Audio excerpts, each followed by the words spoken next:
Let me begin by thanking the people of Jamaica for reposing confidence in all of us, government and opposition members alike, to collectively serve as the legislative arm of the government. I also wish to welcome all new parliamentarians on both sides of the House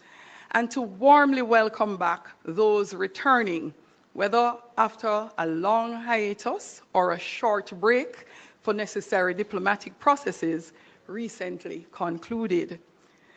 Now that the dust has settled, the people have spoken, and the competition is over, let us combine the fire within our blood with our passion for prosperity to work diligently on behalf of the Jamaican people.